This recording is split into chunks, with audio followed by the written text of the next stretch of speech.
Project ટાઈગરના 50 વર્ષ પૂરા થવા પર વડાપ્રધાન નરેન્દ્ર મોદી આજે કર્ણાટકના બાંદીપુરમાં મુદુમલાઈ ટાઈગર રિઝર્વની મુલાકાતે છે। આ દરમિયાન તે બાંદીપુર ટાઈગર રિઝર્વમાં સફારી ટૂરનો આનંદ માણતા જોવા મળ્યા હતા, જ્યારે ફ્રન્ટલાઇન ફિલ્ડ સ્ટાફ અને સંરક્ષણ પ્રવૃત્તિઓ સાથે સંકળાયેલા સ્વસહાય જૂથો સાથે વાતચીત કરી રહ્યા છે। પીએમ મોદી મૈસૂરમાં પ્રોજેક્ટ ટાઈગરના 50 વર્ષ પૂરા થવા પર એક મેગા ઇવેન્ટમાં તાજેતરની વાઘની વસ્તી ગણતરીના ડેટા જાહેર કરશે। તે અમૃતકાળ દરમિયાન વાઘના સંરક્ષણ માટે સરકારના વિઝનને પણ જાહેર કરશે અને ઇન્ટરનેશનલ બિગ કેટ્સ એલાયન્સને પણ શરૂ કરશે।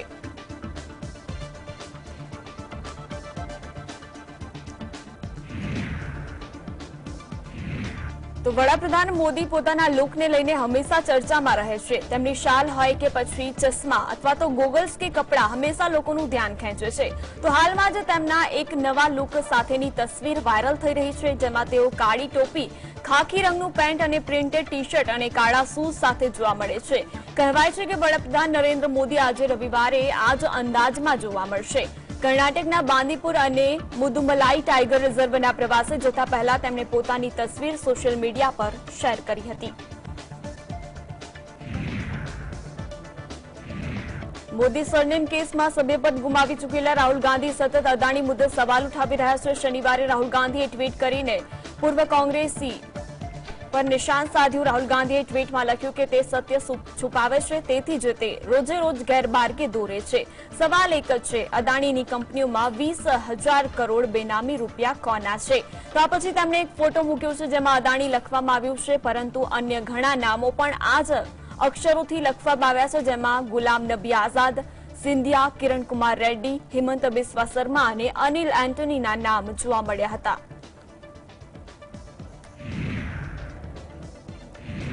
હાલમાં એક તરફ જ્યાં ભાજપ સોશિયલ મીડિયા પ્લેટફોર્મ પર કોંગ્રેસ વિરુદ્ધ કોંગ્રેસ ફાઇલ્સ નામની સિરીઝ બહાર પાડી રહી છે, તે જ રીતે કોંગ્રેસ પણ તેના સોશિયલ મીડિયા હેન્ડલ્સ દ્વારા ભાજપને નિશાન બનાવી રહી છે। કોંગ્રેસે શનિવારે વિડીયો જાહેર કરીને જેમાં પાર્ટીએ ગૌતમ અદાણીને દેશદ્રોહી કહ્યા। તો આ વિડીયો બપોરે કોંગ્રેસના ટ્વિટર હેન્ડલ પરથી ટ્વીટ કરવામાં આવ્યો। વિડીયો શેર કરતી વખતે કોંગ્રેસે કેપ્શનમાં લખ્યું કે અદાણી અને ચીન વચ્ચે ખૂબ જ ગાઢ સંબંધ છે। કોંગ્રેસે આગળ લખ્યું છે કે ઘટનાક્રમે સમજો। આ વિડીયોમાં કોંગ્રેસે ઉદ્યોગપતિ ગૌતમ અદાણી અને ચીન વચ્ચેના સંબંધો વિશે જણાવ્યું છે।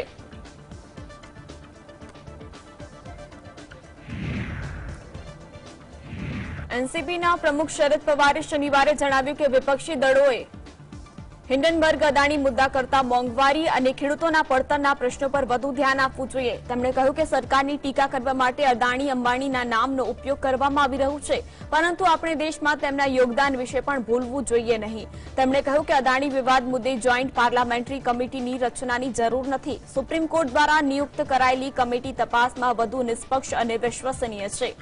શરદ પવારે કહ્યું કે જોઈન્ટ પાર્લામેન્ટરી કમિટીના 21 સભ્યો પૈકી 15 સભ્યો સત્તા પક્ષમાંથી હશે અને 6 સભ્યો વિપક્ષી દળમાંથી હશે। તેથી જોઈન્ટ પાર્લામેન્ટરી કમિટી રિપોર્ટમાં સત્તા પક્ષની વાત પુરવાર થવાની શક્યતા છે। તેથી સુપ્રીમ કોર્ટને નિયુક્ત કરાયેલી કમિટીની તપાસ વધુ નિષ્પક્ષ સાબિત થશે। જેપીસી તપાસ મુદ્દે એનસીપીના પ્રમુખ શરદ પવારે હિન્ડનબર્ગ અદાણી વિવાદ મુદ્દે કોંગ્રેસના નેતા નાના પટોલે શનિવારે જણાવ્યું કે આ શરદ પવારનો વ્યક્તિગત અભિપ્રાય હોઈ શકે છે, જે કોંગ્રેસના વલણથી અલગ છે। તેમણે કહ્યું કે કોલસા કૌભાંડમાં કોર્ટ દ્વારા કમિટીની રચના કરવામાં આવી હતી અને તેની જેપીસી તપાસ પણ કરવામાં આવી હતી। જો બંને તપાસ કરવામાં આવે તો એમાં ખોટું શું છે? પટોલે કહ્યું કે આજે લોકો પ્રશ્ન કરી રહ્યા છે કે વડાપ્રધાન અદાણી મુદ્દાથી આટલા ડરે કેમ છે? જો પીએમ કહી રહ્યા છે કે તેઓ કંઈ છુપાવી રહ્યા નથી, તો પછી ભાજપ જેપીસી તપાસ કેમ કરી રહી નથી?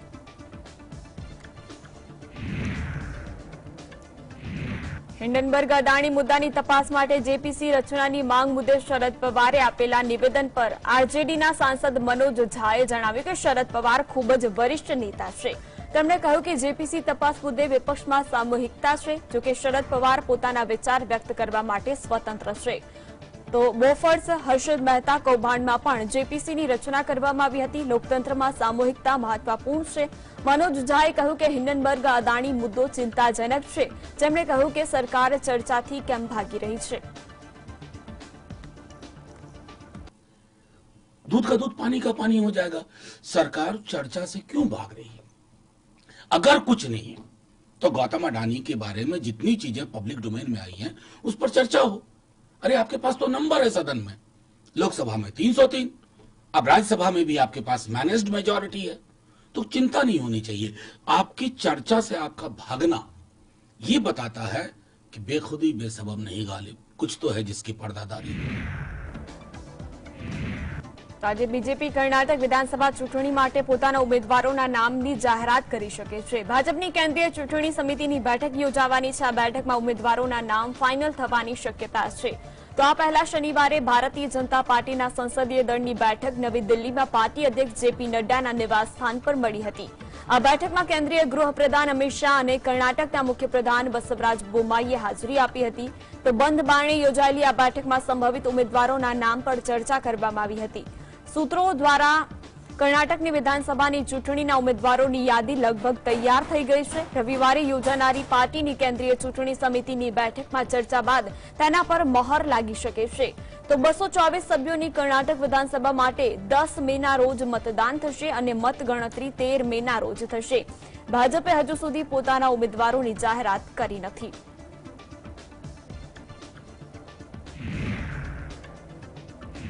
तो कर्नाटक कांग्रेसना नेता सिद्धारमैयाए जणाव्युं छे के आगामी विधानसभानी चूंटणी तेमनी अंतिम चूंटणी छे अने आ पछी तेओ राजकारणमांथी संन्यास लेशे।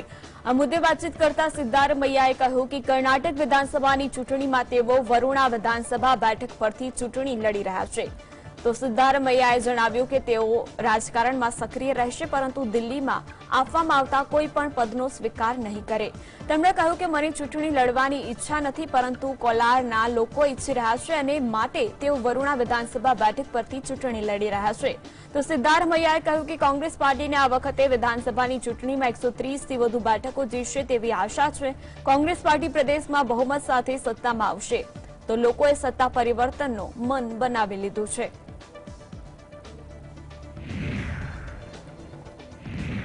उपराष्ट्रपति जगदीप धनखड़े शनिवारे कांग्रेस नेता राहुल गांधी पर प्रहारो कर्या। તેમણે કહ્યું કે કેટલાક લોકો વિદેશ જઈને ભારતની છબી ખરાબ કરવાનો પ્રયત્ન કરી રહ્યા છે તે ખૂબ જ દુઃખભર્યું છે પરંતુ લોકોએ તેમના શબ્દો પર ધ્યાન આપવું જોઈએ। ધનખડે દિલ્હીમાં યોજાયેલા સમાજ સુધારક સ્વામી દયાનંદ સરસ્વતીની જન્મ જયંતિના અવસર પર વાત કરી રહ્યા હતા। જો કોઈ વ્યક્તિના હૃદયમાં ભારત માટે થોડો પણ પ્રેમ હશે તો તેઓ હંમેશા દેશની પ્રગતિની વાત કરશે, તેમાં દેશને કેવી રીતે સુધારી શકાય તેની ચર્ચા કરશે। તો કોંગ્રેસ નેતા Rahul Gandhi ideas for India કોન્ફરન્સમાં ભાગ લેવા લંડનની કેમ્બ્રિજ યુનિવર્સિટી પહોંચ્યા હતા। આ દરમિયાન તેમણે કોંગ્રેસની હારનું કારણ જણાવ્યું હતું અને સાથે જ ભારતીય જનતા પાર્ટી અને આરએસએસ પર આકરા પ્રહારો પણ કર્યા હતા।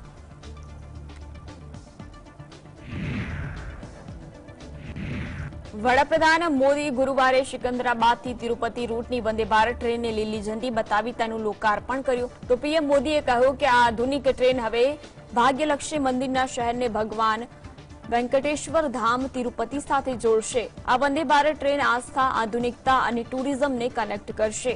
તેલંગાણામાં 11,300 કરોડ રૂપિયાના પ્રોજેક્ટનું ખાતમુહૂર્ત અને લોકાર્પણ કરવામાં આવ્યું છે। આ રેલવે અને આરોગ્ય સાથે સંકળાયેલા પ્રોજેક્ટ છે। તેલંગાણાના લોકોના સ્વપ્ન પૂરા કરવા એ કેન્દ્ર સરકારનું કર્તવ્ય છે। પીએમ મોદીએ કહ્યું કે ભારતના વિકાસનું મોડેલ જે છેલ્લા 9 વર્ષમાં વિકસિત થયું છે તેનો સંપૂર્ણ લાભ તેલંગાણાને પણ મળે। હૈદરાબાદમાં છેલ્લા 9 વર્ષમાં 70 કિલોમીટરનો મેટ્રો નેટવર્ક તૈયાર કરવામાં આવ્યું છે। आज यहाँ 11,000 करोड़ रुपए से अधिक के प्रोजेक्ट्स का लोकार्पण और शिलान्यास हुआ है। ये तेलंगाना की रेल और रोड कनेक्टिविटी से जुड़े प्रोजेक्ट्स हैं, हेल्थ इंफ्रास्ट्रक्चर से जुड़े प्रोजेक्ट्स हैं। मैं विकास के इन सभी प्रोजेक्ट्स के लिए आपको, तेलंगाना की जनता को बहुत बहुत बधाई देता हूं। तो वडाप्रधान मोदीए शनिवारे सिकंदराबादથી તિરુપતિ રૂટની વંદે ભારત ટ્રેનને લીલી ઝંડી બતાવી હતી જો કે તેમણે આ કાર્યક્રમ દરમિયાન તેલંગાણાની સરકાર પર આકરા પ્રહાર કર્યા હતા। પીએમ મોદીએ કહ્યું કે કેન્દ્ર સરકારના વિકાસલક્ષી પ્રવાસો પ્રયાસો વચ્ચે પણ મને એક વાતની પીડા થાય છે. તેમણે કહ્યું કે કેન્દ્ર સરકારના વધુ પડતા પ્રોજેક્ટમાં રાજ્ય સરકાર તરફથી સહયોગ ન મળવાના કારણે દરેક પ્રોજેક્ટમાં વિલંબ થાય છે. આ વિલંબના કારણે તેલંગાણાના લોકોનું નુકસાન થાય છે. પીએમ મોદીએ કહ્યું કે હું રાજ્ય સરકારની વિનંતી કરું છું કે તેઓ વિકાસના કાર્યોમાં કોઈ અવરોધ ન આવવા દે. દેશના લોકોના સ્વપ્ન સાકાર કરવા અમારી સરકારની પ્રાથમિકતા છે. તેમણે કહ્યું કે વિકાસના કાર્યોથી કેટલાક મુઠ્ઠીભર લોકો अस्वस्थता अनुभवे छे. देश में राज्य सरकार से सहयोग न मिलने के कारण हर प्रोजेक्ट में देरी हो रही है, विलंब हो रहा है. इससे नुकसान तेलंगाना के लोगों का, आप लोगों का हो रहा है. વડાપ્રધાન મોદીએ શનિવારે જાહેર સંબોધનમાં જણાવ્યું હતું કે તપાસ એજન્સીઓના દુરુપયોગના આક્ષેપ સાથે અરજી દાખલ કરનાર રાજકીય દળોને સુપ્રીમ કોર્ટે ઝટકો આપ્યો છે. સુપ્રીમ કોર્ટે આ અરજી પર સુનાવણી કરવાનો ઇનકાર કર્યો હતો. તો વડાપ્રધાન મોદીએ જાહેર સંબોધનમાં ભ્રષ્ટાચાર અને પરિવારવાદની વાત પણ કરી હતી. તો વડાપ્રધાન મોદીએ તેલંગાણામાં 11,300 કરોડ રૂપિયાના પ્રોજેક્ટનું લોકાર્પણ અને ઉદ્ઘાટન કર્યું હતું.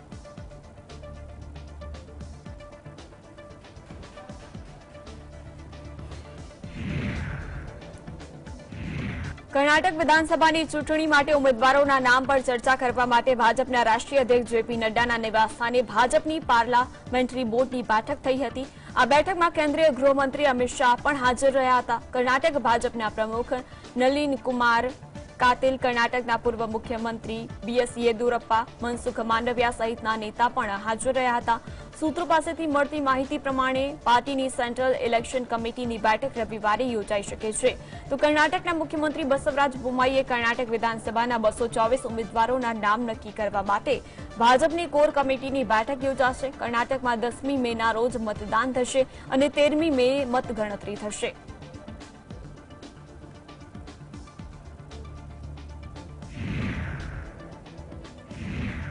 કેન્દ્રીય ગૃહમંત્રી અમિત શાહ 2 દિવસ માટે અરુણાચલ પ્રદેશના પ્રવાસે જશે.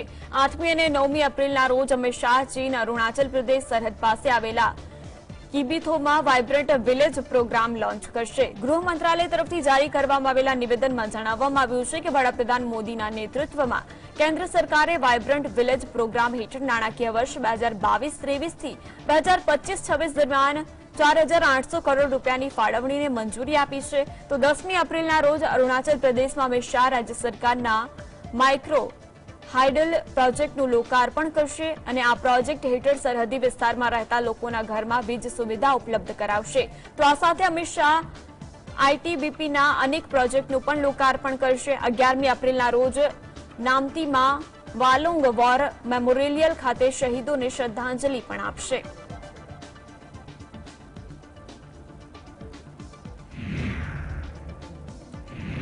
દેશના પહેલા ગવર્નર જનરલ અને કોંગ્રેસના પૂર્વ નેતા સી રાજગોપાલચારીના પ્રપૌત્ર સીઆર કેશવન શનિવારે ભાજપમાં જોડાયા છે. કેશવને વીકે સિંહ, અનિલ બલુની અને પ્રેમ શુક્લાની હાજરીમાં કેસરીયો ખેસ ધારણ કર્યો હતો. તો ભાજપમાં સામેલ થયા બાદ સીઆર કેશવને કહ્યું કે વર્ષ 2047 સુધીમાં ભારતને વિશ્વગુરુ બનાવવા માટે કામ કરીશ. તેમણે કહ્યું કે વડાપ્રધાન મોદીના નેતૃત્વથી પ્રભાવિત થયો છું. તો કોરોના કાળમાં વડાપ્રધાન મોદીએ જે રીતે સ્થિતિને સંભાળી તેની પ્રશંસા થવી જોઈએ. તો સ્વચ્છ ભારત યોજના, જળ જીવન મિશન, આ બધી યોજનાઓથી લોકોનું કલ્યાણ થઈ રહ્યું છે અને આ માટે વ્યક્તિમાં પણ રાષ્ટ્ર નિર્માણમાં જોડાવાની પ્રેરણા આવે છે. दिल से स्वागत करने के लिए मैं जनरल वीके सिंह जी और इन सब दिग्गजों को अत्यंत आभार व्यक्त करना चाहता हूं. प्रधानमंत्री नरेंद्र मोदी जी, अमित शाह जी और नड्डा जी, उनके प्रोत्साहन और मार्गदर्शन के लिए मैं हमेशा आभारी रहूंगा. और मैं सिर्फ ये कहना चाहता हूं कि इन सब के उपस्थिति यहाँ पूज्य राजा जी सी राजगोपालाचारी के प्रति इनके गहरा आदर को दर्शाता है. દિલ્હીના સીએમ અરવિંદ કેજરીવાલે ફરી એકવાર મોદી સરકાર પર તીખા પ્રહાર કરતા કહ્યું કે મોદી સરકાર દિલ્હીમાં સ્કૂલો તોડીને ભાજપની ઓફિસ બનાવી છે, જે ખૂબ જ દુઃખની વાત છે. કારણ કે દિલ્હી સરકાર નવી નવી સ્કૂલો બનાવી રહી છે, જેના કારણે બાળકોને સારું શિક્ષણ મળે, પરંતુ મોદી સરકાર એમસીડીની સ્કૂલો તોડીને તેની અંદર ભાજપની કાર્યશાળા બનાવી રહી છે, જે યોગ્ય નથી. तरफ हम जो हैं जगह जगह नए नए स्कूल बनाते जा रहे हैं, नए नए स्कूल, और वो स्कूलों को तोड़ के प्लान है ना इन लोगों का, स्कूलों को तोड़ के वहाँ पे बीजेपी के दफ्तर बना रहे हैं. ये तो बड़ी दुख की बात है. अगर बीजेपी के दफ्तर को तोड़ के स्कूल बनाए तो शायद इनका नाम इतिहास में लिखा जाएगा कि अपना दफ्तर तोड़ के इन्होंने ये स्कूल तोड़ के अपने बीजेपी के दफ्तर बना रहे हैं. આસામના મુખ્યમંત્રી હિમંત બિસ્વા શર્માએ શનિવારે કોંગ્રેસ નેતા રાહુલ ગાંધી પર પ્રહાર કર્યા હતા. તો શર્માએ કહ્યું કે અમારી શાલીનતા છે કે અમે તમને ક્યારેય પૂછ્યું નથી કે તમે નેશનલ હેરાલ્ડ કૌભાંડમાંથી ગુનાની આવક ક્યાં છુપાવી છે. અમે તમને ક્યારેય પૂછ્યું નથી કે તમે ઓટાવિયો વાટ્રોચીને કેવી રીતે મંજૂરી આપી છે. કોઈપણ રીતે આપણે કોર્ટ ઓફ લોમાં ચોક્કસપણે મળીશું. અગાઉ રાહુલ ગાંધીએ ટ્વીટ કર્યું હતું કે તેઓ સત્ય છુપાવે છે, તેથી જ તેઓ રોજેરોજ ગેરમાર્ગે દોરે છે.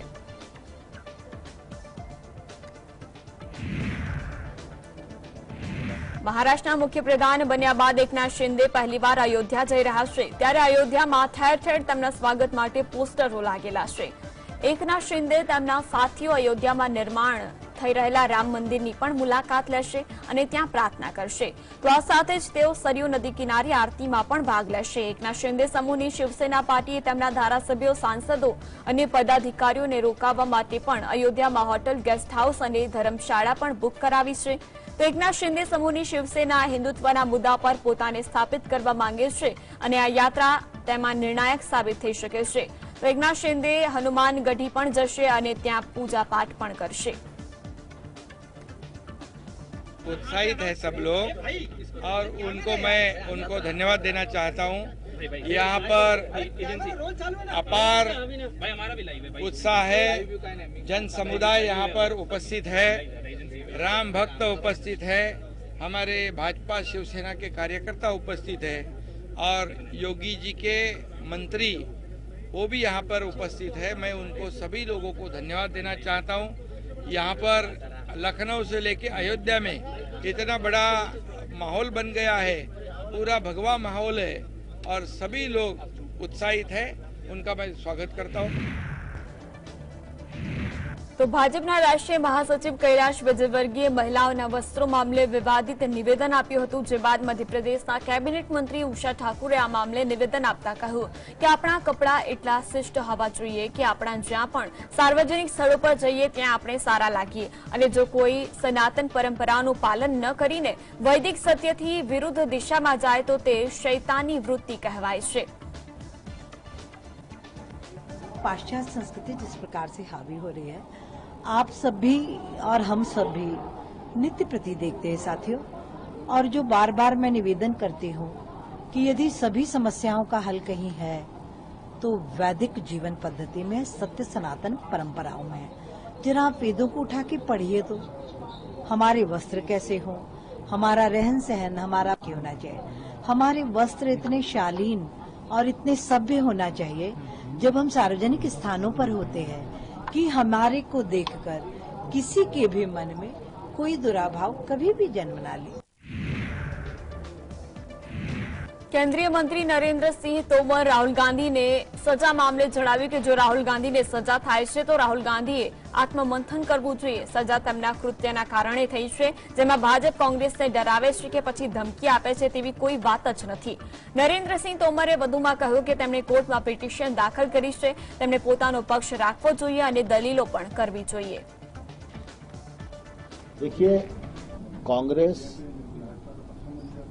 या कांग्रेस के साथ कुछ दल, उनका लोकतंत्र में कोई भरोसा बचा नहीं. राहुल गांधी जी की उम्र बढ़ रही है, लेकिन दुर्भाग्य से उनकी समझ नहीं बढ़ पा रही. आज अगर राहुल गांधी को सजा हुई है तो इसके लिए राहुल गांधी को आत्मलोकन करना चाहिए. सजा उनके कृत्य के कारण हुई है, इसमें भारतीय जनता पार्टी कहाँ आती है. उन्होंने गलत बोला, किसी व्यक्ति को तकलीफ हुई, उसने कोर्ट में पिटीशन किया. कोर्ट में उनको अपना पक्ष रखना चाहिए. આસામના તેજપુર એરફોર્સ સ્ટેશનથી રાષ્ટ્રપતિ દ્રૌપદી મુર્મુએ ફાઇટર જેટ સુખોઈ 30 MKIમાં ઉડાન ભરી હતી. રાષ્ટ્રપતિ દ્રૌપદી મુર્મુ આસામના પ્રવાસે છે. દ્રૌપદી મુર્મુ લડાકુ વિમાનમાં મુસાફરી કરનાર બીજા મહિલા રાષ્ટ્રપતિ બન્યા છે. આ પહેલા વર્ષ 2009માં પૂર્વ રાષ્ટ્રપતિ પ્રતિભા પાટીલે પણ લડાકુ વિમાનમાં મુસાફરી કરી હતી. સુખોઈ લડાકુ વિમાનમાં 2 લોકો બેસી શકે છે. હિન્દુસ્તાન એરોનોટિક્સ લિમિટેડ દ્વારા આ લડાકુ વિમાનનું નિર્માણ કરવામાં આવે છે.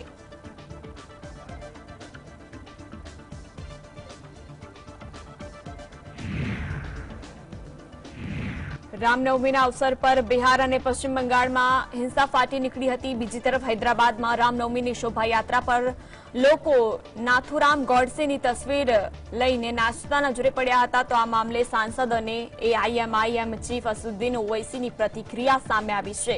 તો અસદુદ્દીન ઓવૈસીએ કહ્યું છે કે નાથુરામ ગોડસે ભારતનો પહેલો આતંકવાદી હતો અને કયા લોકો છે જે મહાત્મા ગાંધીના હત્યારાનો ફોટો લઈને નાચી રહ્યા છે. ઓવૈસીએ કહ્યું કે જો કોઈએ ઓસામા બિન લાદેનનો ફોટો લઈને આવું કર્યું હોત તો કહેવામાં આવ્યું હોત. તો મજલિસના કારણે હૈદરાબાદ આતંકવાદીઓનો અડ્ડો બની ગયું છે અને પોલીસે ઘરના દરવાજા તોડી નાખ્યા હોત, પરંતુ હવે સન્નાટો કેમ છે? नाथुराम गोडसे की फोटो लेकर आते हैं। मुझे समझ में नहीं आया कि भारत का सबसे पहला टेररिस्ट का नाम नाथुराम गोडसे, सबसे पहला टेररिस्ट जिसने गांधी को गोली मारी, उसकी फोटो लेके लोग नाच रहे हैं। कौन है ये जालिम लोग जो गोडसे की फोटो लेकर हैदराबाद में नाच रहे हैं? આઈસીઆઈસીઆઈ વિડીયોકોન લોન કેસમાં સીબીઆઈએ આઈસીઆઈસીઆઈ બેંકના પૂર્વ એમડી ચંદા કોચર અને બેંકના પૂર્વ ચેરમેન અને તેમના પતિ દીપક કોચર અને વિડીયોકોન સમૂહના સંસ્થાપક વેણુગોપાલ ધૂત સામે ચાર્જશીટ દાખલ કરી છે. અધિકારીઓએ શનિવારે આ અંગે જાણકારી આપી છે. અધિકારીઓએ જણાવ્યું છે કે તપાસ એજન્સીએ ભારતીય દંડ સંહિતાની કલમ 120D 409 હેઠળ અને ચાર્જશીટ દાખલ કરી છે. વર્ષ 2019માં ચંદા કોચર અને અન્ય લોકો સામે ગુનો દાખલ કરવામાં આવ્યો હતો. તો બોમ્બે હાઈકોર્ટે 9મી જાન્યુઆરીના રોજ કોચર દંપતીને જામીન આપ્યા હતા.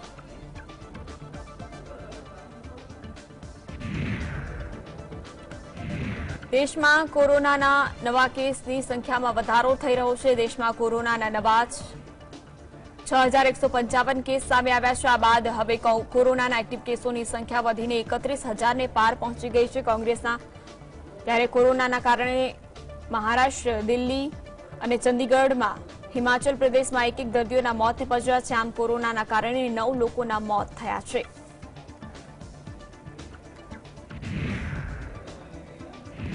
છેલ્લા 24 કલાકમાં કેરળમાં કોરોનાના 1,801 નવા કેસ નોંધાયા છે. કેરળના એર્નાકુલમ, તિરુવનંતપુરમ અને કોટ્ટાયમ જિલ્લામાં સૌથી વધુ કોવિડ કેસ નોંધાયા છે. કોરોના કેસ વધતા રાજ્ય સરકાર કોવિડને લઈને એલર્ટ મોડ પર આવી છે. ટેસ્ટિંગમાં વધારો કરવામાં આવ્યો છે. જોકે હોસ્પિટલમાં દાખલ દર્દીઓની સંખ્યા ઓછી છે. કોવિડની સ્થિતિની સમીક્ષા કરવા માટે આરોગ્ય મંત્રી વીણા જોર્જના નેતૃત્વમાં એક બેઠક યોજાઈ હતી. કોવિડના 85% મૃત્યુ 60 વર્ષથી વધુ ઉંમરના લોકોના થયા છે. તે જ સમયે એવા 15% લોકો હતા જેઓ ગંભીર બીમારીથી પીડિત હતા. તો સાથે જ વૃદ્ધો, ગંભીર બીમારીઓવાળા લોકો અને ગર્ભવતી મહિલાઓ માટે માસ્ક પહેરવાનું ફરજિયાત કરવામાં આવ્યું છે.